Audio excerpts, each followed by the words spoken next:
నమస్తే, welcome to Telugu రాజ్యం. ప్రస్తుతం మనతో పాటున్నారు పొలిటికల్ అనలిస్ట్ కేఎస్ ప్రసాద్ గారు ఉన్నారు. సార్ నమస్తే. నమస్తే అండి. ఏపీ విషయానికి వస్తే, ఏపీలో నిన్న డిప్యూటీ సీఎం పవన్ కళ్యాణ్ సేనాని మీటింగ్లో మాట్లాడుతూ రక్తం సలసల మరుగుతోంది, ఏం చేయాలో అర్థం కావట్లేదు, ప్రజలు నాకు టైం ఇవ్వండి, దేశ నిర్మాతలుగా మిమ్మల్ని తీర్చిదిద్దుతా, సినిమా హీరోనే కానీ రక్తం మాత్రం సలసల మరుగుతుంది అని చెప్పేసి కూడా పవన్ కళ్యాణ్ వ్యాఖ్యలు ఎట్లా చూస్తారు సార్? కామెడీకి కూడా ఒక ఫుల్ స్టాప్ పెట్టండి సార్. ఎంతకన్నా కామెడీ చేయొద్దు సార్. దయించి కామెడీకి కూడా అసహ్యం వేస్తుంది. అంత దరిద్రంగా బిహేవ్ చేస్తున్నారని చెప్పాలి. అసలు నాకు తెలియకూడదు దేనికి మరుగుతుంది ఆయనకి రక్తం. ఒక గవర్నమెంట్ నీ చేతికి ఇచ్చిన తర్వాత నువ్వు గవర్నమెంట్లో గుడ్ గవర్నెన్స్ ఏం చేయాలన్న బేసిక్ అవగాహన లేకుండా ఒక సుగాలి ప్రీతి అండ్ వైజాగ్ స్టీల్ ప్లాంట్ నినాదాలతో అధికారమే పరమావధి అని అడ్డమైన గడ్డి కరిచి అధికారం వచ్చిన తర్వాత అక్కడ విశాఖ స్టీల్ ప్లాంట్లో ఉద్యమం జరుగుతుంటే కనీస బాధ్యత లేకుండా మీ కార్యకర్తలకి అవగాహన కార్యక్రమం పెట్టుకున్నావు. శాబాష్. కందుల దుర్గేష్ గారు నాకు తెలిసి పర్యాటక శాఖ మంత్రి. ఆయన కాదని నువ్వు ఎగేసుకుని ఆ నాదెండ్ల మనోహర్ గారిని తీసుకుని ఎందుకు వెళ్ళినట్టు అక్కడికి? Point number 3. ఇవన్నీ ఒక ఎత్తి అయితే నిన్న మీరు ఆ సభలో మాట్లాడుతున్న దానికి నీకు రక్తం మరగడానికి ఒక జాతీయ పార్టీ చేసేయడానికి ఇటు అభిమానులు పక్క రాష్ట్రం నుంచి వచ్చి నీకు సందర్శనకు వస్తే రామారావు గారు పార్టీ పెట్టక మునుపు తిరుపతి దర్శనం అయిన తర్వాత తమిళనాడు వెళ్ళి ఆయన చూసుకుని వచ్చేవారు. ఆయన ఎప్పుడు ఇలాంటి ఆవేశానికి నేను జాతీయ పార్టీ పెట్టేస్తాను, జాతీయ విధానాలు మొన్న ఉట్టికెగరలేని స్వర్గం అని తెలుగుదేశం దయాధర్మ భిక్షలతో గెలిచిన 21 స్థానాలు, అందులో 13 మంది తెలుగుదేశం వాళ్ళే. మీకు క్షేత్రస్థాయిలో ఏమీ లేదని అందరికీ తెలిసిన విషయమే. నాదెండ్ల మనోహర్ తప్ప పనికొచ్చిన నాయకుడు జైన్ అయితే ఒట్టు. ఏ ప్రాతిపదిక మీద మారుతారు అసలుకి? అవగాహన ఎవడే? మీ అందరూ వెర్రివేదల్లో కనబడుతున్నావా? కేవలం అధికార దర్పం వెలిగించుకోవడానికి ఆ 11 మంది 21 మంది 100% స్ట్రైక్ రేట్ అని స్టేజ్ మీద బల ప్రదర్శనకి ఎవరికోసరం? ఇప్పుడు ఎవరికోసరం మీ బల ప్రదర్శన? చాలా మాట్లాడి ముఖ్యమంత్రి నాదెండ్ల మనోహర్ సంబోధించిన దానికి పర్వసత్వం అనుభవించడానిక, తన్మయత్వాన్ని ఆస్వాదించడానిక? నాకు అర్థం కాని విషయాలు. అసలు మీరు నిజంగా చెప్తున్నాను, మొన్న ఆవిర్భావ సభలో జగన్మోహన్ రెడ్డిని ఆడిపోసుకోవడానికి టైం వేస్ట్. ఇవాళ మళ్ళీ బల ప్రదర్శన సభ పెట్టి అక్కడ వైజాగ్ స్టీల్ ప్లాంట్ అన్నార్థుల పరిస్థితి ఏంటి? దాని మీద దిక్కుదివ్వనం అనేది చేత కాదు. ఎందుకు ఢిల్లీ వెళ్ళి we look into it అంటారు. అవే మాట్లాడవలసిన మాటలు. లుక్ ఇన్ టు ఇట్ అంటున్నప్పుడు ప్రజెంటేషన్ ఇవ్వడం రానప్పుడు దేనికి మీరు ఇంత సన్నాసమేళాన్ని గంగిరెద్దులు ఆడించడానికి ప్రజాస్వామ్యంలో గెలిచారా మీరు? ఒక రాష్ట్ర సమస్య ఒక తీవ్రతని కుమారస్వామి ఆధ్వర్యంలో ఆయన మాట్లాడిన మాటలు 19 నుంచి 24గా బాక్రానంగల ఆనకట్టు నిలబడ్డాడు ఎవరు? జగన్మోహన్ రెడ్డి. ఇదే నరేంద్ర మోడీని ప్రజల సమక్షంలో నిలబెట్టి ఈ స్టీల్ ప్లాంట్ని ప్రైవేటీకరణ చేయనివ్వం అని చెప్పాడు. ఆ దమ్ముదేరం లేనప్పుడు ఎందుకురా మీరంతా? నాకు అర్థం అవుతుంది. ఎవరిని ఉద్ధరించడానికి జుత్తు ఎగరేసుకుంటూ ఊగిపోతూ ఎలక్షన్స్ ముందు వైజాగ్ స్టీల్ ప్లాంట్ వాళ్ళ విషయం మాట్లాడింది. పౌరుషాల గురించి మాడావు కదా. పౌరుషాల గడ్డ అంటే ఏంటో తెలుసా? ఉమ్మడి రాష్ట్రంలో ఓ టంగుటూరు ప్రకాశం పంతులు గుండె చింపి బ్రిటిషోడు బుల్లెట్ కాల్చమన్నాడు. డిప్యూటీ స్పీకర్ ఉన్నాడు. ఎప్పుడైనా రఘురామకృష్ణరాజుని అడిగితే రాజరిక వంశంలో అల్లూరు సీతారామరాజు గారి ఆవశ్యకత చెప్తారు. ధైర్య సాహసాల ప్రతీక, బ్రిటిష్ వాళ్ళని ఎదిరించిన మహనీయుడు. అంతదాకా ఎందుకు? ఆ కులాన్ని పిరికి వాళ్ళు అని అభివర్ణిస్తాం మనం, భయస్తులు అంటూ ఉంటాం.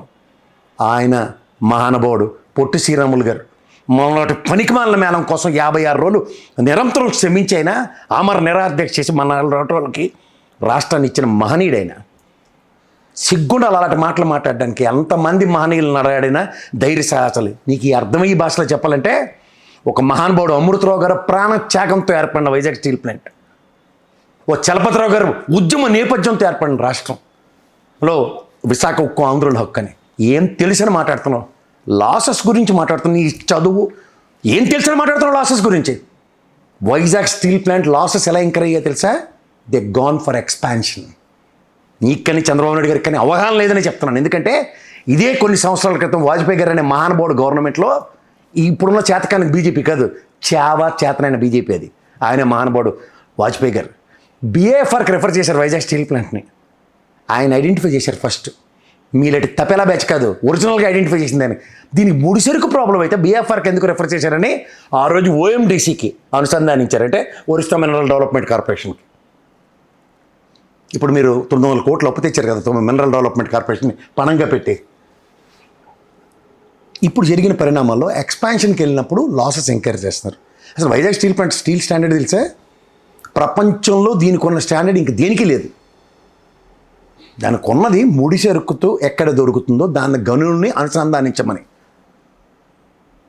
దాని బేసిక్ ప్రాబ్లం అడ్రస్ చేయకుండా అమ్మేస్తారా? వేలాది మంది కార్మికులు తరలించేస్తున్నారు. ఒక పక్కన తరలించేసి తీసేశారు. వందలాది మంది సీనియర్ మోస్ట్ ఇంజనీర్లు సెయిల్కి తగిలించారు. సెయిల్లో విలీనం చేస్తారు. నెంబర్ 1 వెళ్ళి నెంబర్ 2లో విలీనం అవుతాడు ఎక్కడైనా? మా దౌర్భాగ్యం. మీకు ఒరిస్సా మినరల్ డెవలప్మెంట్ కార్పొరేషన్ అక్కడి నుంచి ఎందుకు చేతులు ఎత్తిందో తెలుసా? మీ ఉద్ధరించి మమ్మల్ని ఊళ్ళో వెళ్ళి 14-19 మీ ఆయనలోనే ఒరిస్సా నుంచి గనుల శాఖ మంత్రి ఉండేవాడు. ఏది ఇనుము శాఖ మంత్రి. ఆయనకు కూడా దీని మీద కంటగింపుతో ఎత్తేద్దాం అనే కార్యక్రమం అప్పటి నుంచి తెరలేపారు. ఏమనంటే రిజర్వ్మెంట్ స్కీమ్లో ఉన్నాము, ఎవరికి తెలియదు. మేము చార్టెడ్ అకౌంటెంట్లు, మేము ఆర్థిక శాస్త్రం చదువుకున్న వాళ్ళమే. రిజర్వ్మెంట్ స్కీమ్లో ఉందని మాకు తెలుసు. కానీ 6 నెలల సావాసం చేస్తే వాళ్ళు వీళ్ళు అవుతారు. అబద్ధాలు ఎలా ఆడాలి, ఏరు దాటిన తర్వాత బోడి మల్లన్న, ఈ 3 సిద్ధాంతాలు బాగా ఆకలించుకున్నారు. ఇందాక నేను పార్టీ సిద్ధాంతాల గురించి మాట్లాడారు కదా, ఈ 3 సిద్ధాంతాలు తెలుగుదేశం నుంచి చాలా బాగా అడాప్ట్ చేసుకున్నారు. అధికారం కోసం ఓడ దాటిన తర్వాత బోడి మల్లన్న సామెల అంటే స్టీల్ ప్లాంట్ సుగాలి ప్రీతి ఆవశ్యకతతో అధికారం తెచ్చుకొని వాళ్ళిద్దరిని గాలికి వదిలేసిన నేపథ్యం మీకు మీరే సెట్. అబద్ధాలు అంటే 57 ప్రభుత్వ రంగ సంస్థలు దగ్గర చంద్రబాబు గారి రైల్లో అమ్మేశారు రియల్ ఎస్టేట్ కోసం. దాంతో ఇప్పుడు స్టీల్ ప్లాంట్ని కూడా సహాయ సహకారాలు ఇస్తారంటే 6 నెలల సావాసం చేసిన తర్వాత వాళ్ళు వీలై ఒరిజినల్ భావజాలు రక్తం మరకేమవుతుంది. ఒరిజినల్గా కారం ముద్దలు రాసుకోమన్నావు కదా, మిర్చి రేటు మీ దైవాలు తగ్గిపోయేస్తుంది. మిర్చి అడ్లు ఇంతంత ముద్దలు కలుపుకొని తినండి. పౌరుషం మీకు రావాలి, మాకు కాదు.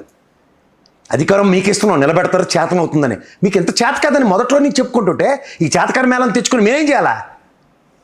ఒంటరిగా నిలబడే దమ్ము లేదు, ఒంటరిగా గెలిచే సామర్థ్యం లేదు. ఆ వెనకాల తిరుక్కొని జింకి చిక్కమని బదిలీ చేసుకుని దానికి ప్రవచనాలు ఒకట. సినిమాలు చేసుకో ఎవడు కదా అన్నాడు. ఎవరిని ఉద్ధరించడానికి రాజకీయాలు చేస్తున్నావు? రాష్ట్ర ప్రయోజనాలు పణంగా పెట్టి ఊగిపోయావు కదా, పాస్పోయిన లెట్లు ఇచ్చారని. విభజించినప్పుడు నీకున్న ఆవేశానికే కదా మీ అందరూ ప్రభావితం అయిన వాళ్ళం.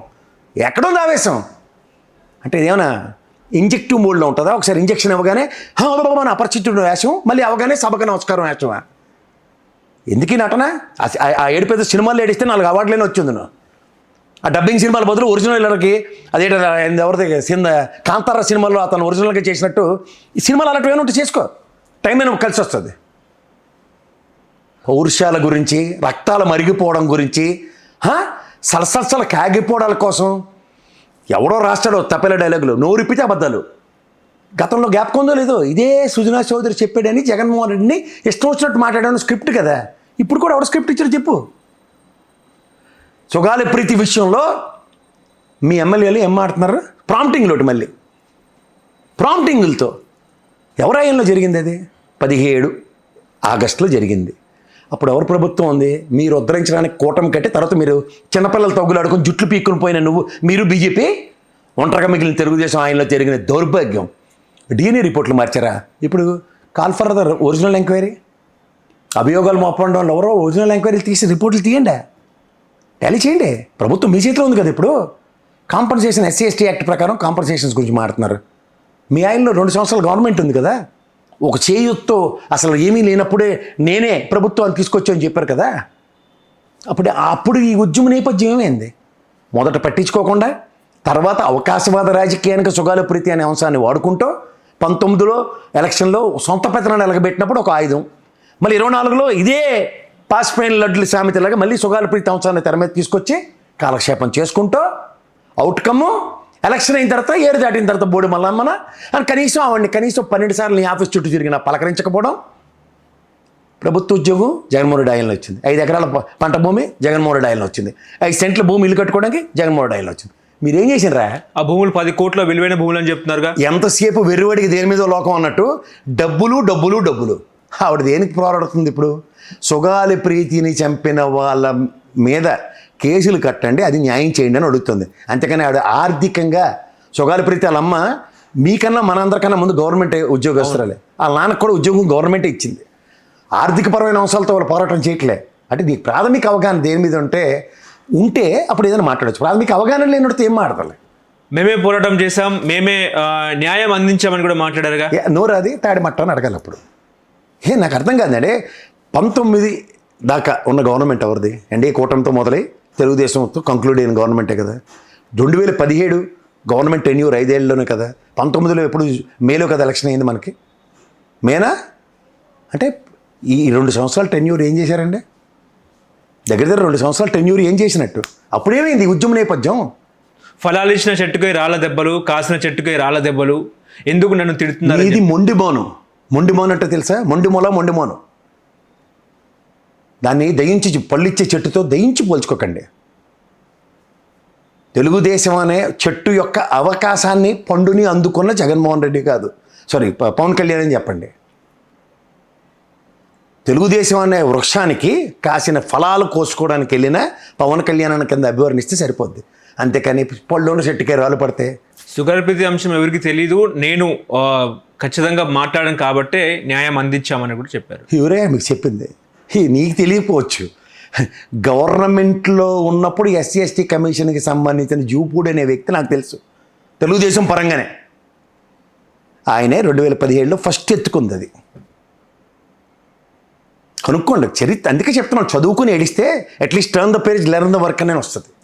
చదువు లేదు, అవగాహన లేదు, ఎవడో స్క్రిప్ట్ ఇస్తే అర్థం కాకపోయినా అర్థమైనట్టు నటిస్తూ మాట్లాడడం, వీటితో సారాంశాలు ఎవరికి అర్థమైపోయాయి మాలాట వాళ్ళకి. ఏమీ కాని దగ్గరే ఏదో అయిపోతుందన్న భ్రమలో మీరుంటే దయించి ఉండండి. ఆ భ్రమలు ఇంకొక 3 ఏళ్ళలో పొరలో ఎలా వీడితే అలా వీడితే. వాళ్ళ కుటుంబానికి న్యాయం జరిగిందని అనుకుంటున్నా అని చెప్పి డిప్యూటీ సీఎం అని చెప్తున్నారు.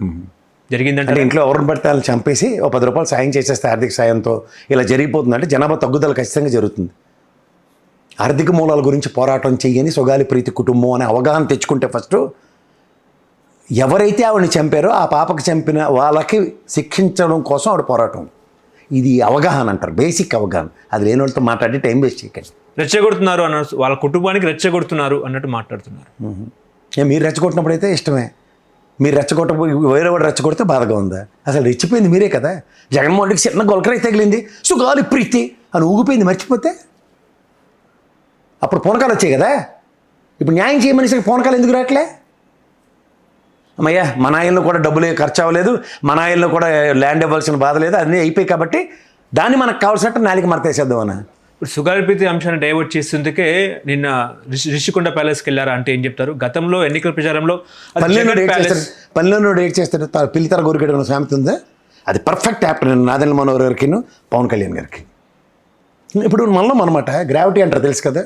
ఇప్పుడు రాయి పైకేసారండి, కిందకి ఎక్కడ పడుతుందా? మన ఎత్తికే పడుతుందా? అయితే దూరం గీసిరండి అక్కడికి వెళ్ళి పడుతుంది. ఇక్కడే పడుతుంది. దూరం గీసిరితే ఇక్కడ పడుతుందా? ఇట్లా విసిరితే ఇక్కడే పడుతుంది. గ్రావిటీ అంటారు కదా. మన ఇలా విసిరితే అది న్యూటన్ యాపిల్ కనిపెట్టింది అదే కదా, పైనుంచి చెట్టు నుంచి కిలో.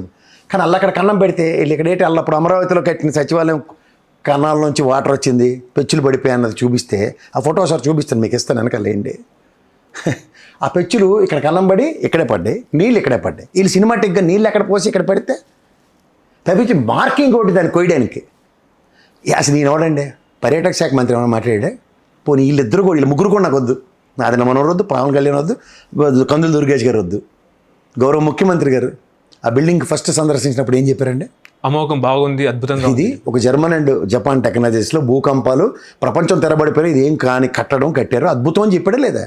మరి వీళ్ళు మధ్యలో పనిపాటు లేకుండా పోని ఓ పర్యాటక శాఖ మంత్రికి చెప్పి ఇంత అద్భుతమైన బిల్డింగ్లు కదా, నేను ఆ పక్కన రాడిసన్ హోటల్లో ఆల్మోస్ట్ 60,000 70,000 తగలబెడుతున్నాను రూమ్కి, ఒక కనీసం 4 రూమ్లు నాకు తయారు చేస్తే గవర్నమెంట్కి 10 రూపాయలు ఆదాయం మిగులుతుందని కాన్సెప్ట్ ఏమైనా డెవలప్ చేసాడు. అంటే అవగాహన లేదు, దాని మీద పూర్తిగా ఏం చేయాలని ఇంప్లిమెంటేషన్కి చేత కాదు. ఇక్కడ పలకనమ్మ ప్యాలెస్కి కుర్రబగ్గీలు వేసుకుని వెళ్తున్నాం కదా, 2,000 3,000 భోజనం పెట్టడానికి. అలాగే పర్యాటక రంగాన్ని అభివృద్ధి చేస్తూ 4 బిల్డింగులు, హోటల్ కాన్సెప్ట్, కింద నుంచి రుచికొండ కింద నుంచి పైదాకా గుర్రబగ్గీల్లో తీసుకెళ్ళి వాళ్ళకి అన్నాలు పెట్టే కార్యక్రమం శాటిలైట్లో ఉన్నట్లు ఎందుకు చేయలేరు? లేకపోతే ఈ రాడిసన్ బ్లూ ఇలాంటి వాటిల్లో ఇష్టం వచ్చినట్టు ఇది పెడుతున్నారు కదా, దాని బదులు తీసుకెళ్ళి ఎమ్మెల్యేలు కానీ మినిస్టర్లు కానీ ఎవరైనా అక్కడ టూర్లు వెళ్ళినప్పుడు అందులో ఉండండి అని 4 విలాసవంతమైన గెస్ట్ హౌస్లో ఎందుకు తయారు చేయలేకపోతున్నారు? ఫర్నిచర్ ఆల్రెడీ ఉంది కదా అక్కడ, మూటలు కట్టి పెట్టి ఉంచారు కదా అక్కడ. ఒక 100-200 మందిని ఒక సెమినార్ లాంటికి ఇవ్వచ్చు కదా, ఫంక్షన్ హాల్లో ఇవ్వచ్చు కదా, రెవెన్యూయే కదా. అతి కష్టం మీద ఏంటంటే మీకు తెలుసో తెలియదు, పవన్ కళ్యాణ్ దేనికి పడుతుంది తెలుసో? తెలుగుదేశం జగన్మోహన్ రెడ్డి కాంట్రాక్ట్ సర్టిఫికేట్ వచ్చినానికి. గతంలో చూడండి రంగులకు 3,000 4,000 అంటే ఈ పవన్ కళ్యాణ్ ఏం పర్లేదు, తిట్లు కాస్తాడు పర్లేదని చెప్పి నిలబెట్టి చదివించారు. ఇది 199.5 లక్షలు 50 లక్షల ఖర్చు అయింది సార్ రంగులు వేయడానికి తీయడానికి అని. చెప్పుకుందాం మీకు అది అసెంబ్లీ సమావేశాల్లో. అలాగే ఇప్పుడు జగన్మోహన్ రెడ్డికి ఇంటి కోసం కట్టుకున్నాడు, భారతమ్మ కోసం కట్టడం దానికి నేను వెళ్ళి మనోడు కాంట్రాక్ట్ సర్టిఫికేట్ ఇచ్చాడు. ఇది పర్యాటక రంగానికి సంబంధించిందే, మీకు తెలీదు. మీకు ఈ ఎడ్డిమాలోకల దిక్కుమాల ఛానల్ వాళ్ళకి మీకు తెలీదు, ప్రపంచం అందరికీ తెలుసు. అది టూరిజం డెవలప్మెంట్ కోసం నాడు రామారావు గారు కాడెత్తుకుని ఆ రుషికొండ మీద చిన్న చిన్న కాటేజీలు కట్టిన దానికి, తర్వాత జగన్మోహన్ రెడ్డి గారు వాళ్ళ నాన్నగారు ఎవరు మన రాజశేఖర రెడ్డి గారు ఏమో హరిత ఇది కట్టిన దానికి, ఆ డెవలప్మెంట్ కాన్సెప్ట్లో ఇప్పుడు దాన్ని ఇంకా విస్తృత స్థాయిలో ఒక పర్యాటక రంగాన్ని అభివృద్ధి చేయడానికి 480 కోట్ల పైచీలకు ఖర్చు పెట్టి బ్రహ్మాండమైన అద్భుతమైన భవనాలు కట్టారు. అక్కడ రుషికొండ గుండు కొట్టేశారు, కొడితే 2,64,000 మొక్కలు పెట్టారు అక్కడ. చూసుకోండి ఒకసారి, చూసి కళ్ళు తిరిగి వాళ్ళకి నిజంగా చెప్తాను, రాత్రి నిద్ర పట్టట్లే, అంత అద్భుతమైన భవనం ఎలా కట్టాడయ్యా, ఇన్ని డబ్బులు పోసేస్తున్నాం, ఎకరానికి స్క్వేర్ ఫీట్కి 11,000 20,000 తగలెట్టినా సరే మనకి సచివాలయం ఎలా ఉందో చూడండి. ఎవరికి ఆగట్లే, అందుకే వైజాగ్ వెళ్ళినప్పుడల్లా పలోమని పోతాం అక్కడికి. జగన్ ప్యాలెస్, జగన్మోహన్ రెడ్డి మళ్ళీ సీఎం అయితే వాళ్ళందరూ ఫ్యామిలీతో అక్కడే నడిపిస్తారు ప్రభుత్వం అని చెప్పేసి కూడా గగ్గలు పెట్టి, ఆయన ఇల్లు ఆయన కట్టుకోలేడు, ఆయన ఇల్లు ఆయన కట్టుకున్నాడు. పెద్ద ఏడనాక లోటస్ పాండ్ కట్టుకున్నాడు, బెంగళూరులో అలంకారం ఇల్లు కట్టుకున్నాడు ఆయన ఇల్లు, ఇక్కడ ఇక్కడ తాడేపల్లిలో కూడా ఆయన కావాల్సినట్టుగా ఆయన ఇల్లు కట్టుకుని ఆయనలో ఉంటుండు. నాకు ఈ గవర్నమెంట్ కడితే అందులో ఉంటానని ఎప్పుడైనా అన్నాడు. అందుకే తెలుసుకోవాలి, ఏదన్నా తెలుసుకొని మాట్లాడితే అందరికీ బాగుంటుంది. అరే నిజమే కదా, వైజాగ్ స్టీల్ ప్లాంట్ మేము చిన్నపిల్లలు చేసి వాళ్ళని మోసం చేసాం, అబద్ధాలు ఆడాం అని చెప్పుకోవాలి, ధైర్యం కావాలి కదా. మా మాట వినరు, నితీష్ కుమార్ మాట ఎందుకు వింటున్నారు? పంచేంద్రియాలు మూసుకుని ఉచ్చపోసుకుని మరీ వింటున్నారు మాట. మరి మీ మాట ఎందుకంటే ఏవో లోచుకులు ఉన్నాయి, ఆ లోచుకులు ఏంటి చెప్పండి. మీకెందుకు ఏంటి నన్ను బంధించేస్తే అమిత్ షాకి నరేంద్ర మోడీకి ఫోన్ చేసి నాకు నేను వాడుకోలే. ఇప్పుడు వాడు వైజాగ్ స్టీల్ ప్లాంట్ విషయం వాడు ఇప్పుడు నా సొంతానికి కాదు సార్, నా రాష్ట్ర ప్రయోజనం పరిరక్షించడం కోసం వైజాగ్ స్టీల్ ప్లాంట్ ప్రైవేటీకరణ కానివ్వండి సార్, లేదా నేను కూటమిలోంచి విరమించుకుంటానని చెప్పు, ఏమవుతుంది? నిన్న కూడా ఒక మాట అన్నారుగా, నేను ఒక ఫోన్ అమిత్ షాకు ఫోన్ కొడితే జగన్మోహన్ రెడ్డి జైల్లో ఉంటారని చెప్పి. పని కానీ మనం అడిగితే పంచుడి పైకి వస్తామని చెప్పాలి. Please do it. అల్లారి మీద పితృలు చెప్పుకొని, ఇల్లుడి మీద పితృలు చెప్పుకొని కాలసేపం ఎందుకు? రాష్ట్ర ప్రయోజనం కోసం అమిత్ షాకి ఫోన్ చేసి వైజాగ్ స్టీల్ ప్లాంట్ కనుక ప్రైవేటీకరణ చేస్తే నేను బయటకు వచ్చేస్తాను సార్ చెప్పమని చాలు. ఇవన్నీ నాకెందుకు? విషయం కక్కుతున్నారు. వైజాగ్ స్టీల్ ప్లాంట్ మీద 14,000 కోట్ల సహాయం చేసింది కేంద్రము, ఇదే సంఘాలు వైసీపీ హయాంలో ఎక్కడ అన్నట్టు కూడా మాట్లాడుతున్నాడుగా. వైసీపీ హయాంలో సంఘాలు వచ్చి ఏం చేయాలి? ఇంకా ఎలక్షన్ ముందు పడింది కాబట్టి అప్పుడు వచ్చి ఉద్యమం చేశారు వాళ్ళు. బాబు మీరు వెళ్ళిపోతే మా పరిస్థితి ఏంటన్న కాన్సెప్ట్లో ఆయన అప్పటికే వచ్చి చెప్పాడు, వీళ్ళు మళ్ళీ కూటమిని తెచ్చుకున్నారు మీకు నెత్తి వాచిపోద్దని. ఇవాళ కార్మిక సంఘాలు మైకులు పెట్టారు మీలాంటి జర్నలిస్టులే, వినే వస్తున్నాను. 11,000 కోట్లు బ్యాంకులకు కట్టడానికి సంవత్సరం బట్టి వాళ్ళకి ఉద్యోగులకు జీతాలు కూడా లేవు. మొన్నే కదండి బాస్ ఫర్నస్ ఓపెన్ చేసాం చేయండి అంటే ఉత్పత్తి చేసి చూపించారు కదా. కేంద్రం 14,000 కోట్లు సాయం చేసిందంటగా. అదే చెప్తున్నాను, దాని బ్యాంకులు కట్టడానికి 14-17 సంవత్సరాలు ప్రైవేటీకరణ ఇచ్చారు. దాంట్లో 32 విభాగాలకు టెండర్లు కూడా పిలిచారు. ఎక్కడి నుంచి వస్తున్నాయి వీళ్ళకి వెసులుబాట్లు? మీకు చేతకాకే కదా, మీకు చేత కాబట్టే ఈ పనులు జరుగుతున్నాయి వాళ్ళతోనూ. గతంలో 151 స్థానాలు వచ్చిన జగన్మోహన్ రెడ్డి అయితే 5 సంవత్సరాలు నిర్వహించాడు. కుమారస్వామి ఇంటర్వ్యూ ఉంది చూడండి కావాలంటే. ఏమన్నా క్లిప్పింగ్ ఉందా మీ దగ్గర? లేదా? ఏంటి ఉందా లేదా? ఉంది వేయండి ఒకసారి, అర్థమవుతుంది. ఢిల్లీని ఒక్కసారి 164 వస్తే ఆర్తపల్లిలో పెట్టి అప్పు చెప్పేస్తారా? 151 వచ్చినాడు ఆపాడు, 164 వస్తే తీసుకెళ్ళి స్వాహా అంది తీర్థం పోసి తిలోదకాలు వదిలేస్తున్నారా? ఢిల్లీని ఒక్కసారి ప్రశ్నించాడా అన్నట్టు మాట్లాడుతున్నారుగా జగన్మోహన్ రెడ్డి. ఎప్పుడైనా ఢిల్లీని ప్రశ్నించలే, నేను దానికి సమాజం ప్రశ్నించలే. కానీ నరేంద్ర మోడీని తీసుకొచ్చి గుంత కట్టి మొత్తం అందరి సమక్షంలో, ప్రజలందరి సమక్షంలో ఇది ప్రైవేటీకరిస్తే ఒప్పుకోను అని చెప్పిన మొగాడు. కానీ have any contradiction on that? నాకు ఢిల్లీలో ఏం అడిగాడు? నీ కింద మైక్ పెట్టాడా, పైన మైక్ పెట్టాడా? నాకెందుకు అవన్నీ?